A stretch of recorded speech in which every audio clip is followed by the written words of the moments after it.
Hey everybody, this is Jim at freechartvideos.com using time-honored techniques to understand modern markets. This video is for educational purposes only and it is not intended to be used as any form of investment advice. I can draw lines on charts, but you have to draw your own conclusions from your own due diligence and make investment decisions that are suitable for your financial situation. Finally, I am not a licensed professional, just a guy who draws lines on charts. And I want to thank the folks at freestockcharts.com for the use of their charts and data for these videos. And I also want to thank you guys for giving me enough traffic at YouTube to where now I'm able to, and I apologize for partly for this. But one of my goals had been to have enough YouTube traffic to become so that I could run some AdSense ads on my videos and start to generate a little bit of revenue from that. And that is now a done deal. That's why this little blank area is down here, because while I drone on endlessly about nonsense, little ads will pop up down here. And so that's what that little area is, and that's all that needs to be said about that. Thank you for your support, so that I can do this. Let's look at the S&P 500. Okay, first off, just a little brief recap that we had made an inverse head and shoulders pattern here that broke out. Came back, looked like it was getting ready to bust on up a move to the 1420s, which is where it should have gone. And this pullback just really has been much deeper than one would expect. However, we have not yet reached the level of the right shoulder, so I'm not ready to call this thing over yet. As a matter of fact, it appears to me that we are now trading down in between these red lines in what looks to be possibly a bull flag. Okay, so the market goes up, sets a new multi-year high at around 1370. Then we start to sell off into this channel that's not very steep. It really isn't steep at all. And it's not really that wide. I mean, I guess anytime you're talking about 28 points, 30 points tall, it feels high when you fall from it, because that's a good 2.5% swing you've got in this channel. But that aside, the markets really are not down huge from this level, and this channel has proven itself with 1, 2, 3, 4 tags on the top, and 1, 2, 3, and really kind of a fourth tag right here on the bottom. So when we started into this week, and we made that swift downward move on Monday, I did not sell here, because it looked to me like we were bouncing on this lower line, and lo and behold, it indeed looks like that line held. Now what we have to do is we have to try to figure out, where does this channel eventually go? Well, you know, there's a reason they call them bull flags, and there's a reason they call them bear flags. And the reason is this: a bull flag tends to set up a decline that is not severe, but it's a corrective move. Call it corrective, and and the end result is the channel breaks out against the direction that it's going. So a bull flag will be downsloping, but the breakout will be to the upside. A bull flag forms typically after a new high. So what do we have here? Well, we got that new high, and now we got this channel coming down, and we need to watch this line, see if that breaks, because if that breaks, then I believe the S&P is going to head on up for some new highs. If it does not break, then what we look for is to see if these lines hold right here. So we've got pretty strong support. Let's call it around 1295, 1300, and that's the line right here for the left shoulder and the right shoulder. Something tells me we're not going to get that low, but it's possible. I always throw this out. It's possible that that the S&P opens 1,000 points lower tomorrow morning. That is not impossible. It would take something like a 12-mile wide meteor landing in the Pacific Ocean, wiping out the coast of California and covering Japan in a 1,000-foot tsunami. But anything's possible.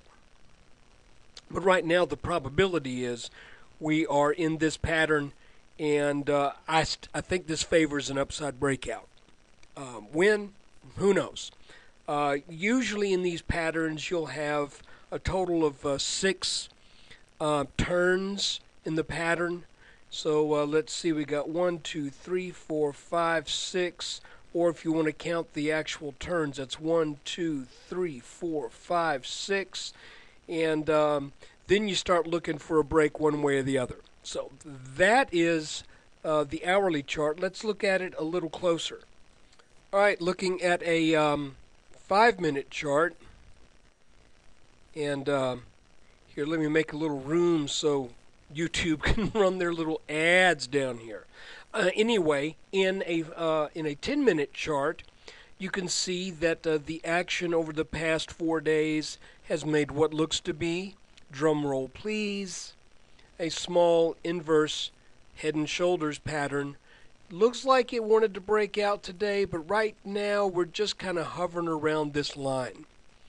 If this does break out decisively over this line, and we want to do a little measurement from this pattern,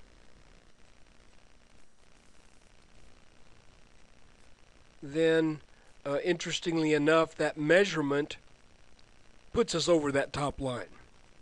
So that's another reason why I'm somewhat predisposed at this point to say that the market wants to go higher. We got to watch it. We've got to see it. And the other thing I want to say is this has succeeded in 4 days to build a little bit more of a base that I think maybe the market can rely upon for a more reliable move to the upside, as opposed to one of these little quick hits and then a bounce. So we do a quick hit, then a bounce, then we get some churn, then a strong down move. Now we really got some churning going on down here that may be setting up that move for the upside.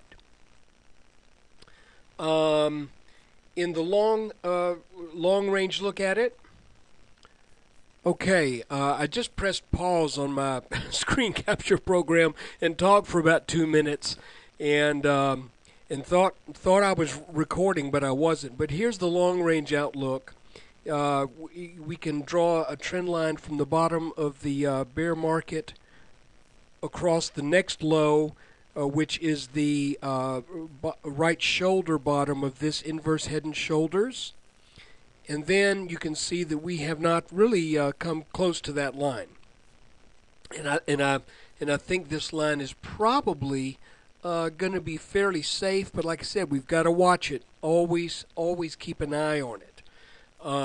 If this does break out of this little bull flag and this inverse head and shoulders does its thing and completes its pattern, then what are we looking at? Well, let me move things around here just a little bit.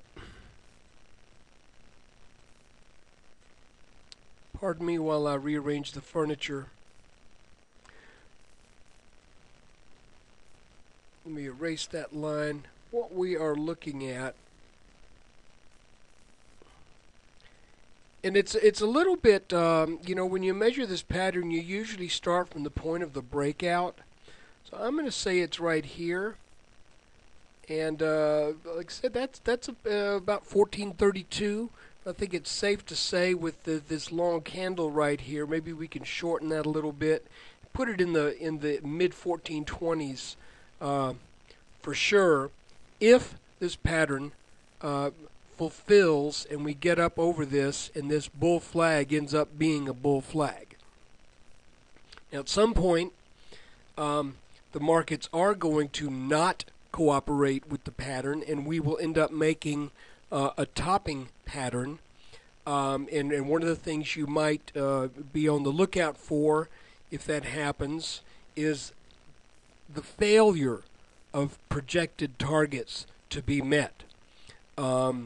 So far, with this pattern, the only thing that gives me concern is the fact that we got over that neckline and then it couldn't hold it.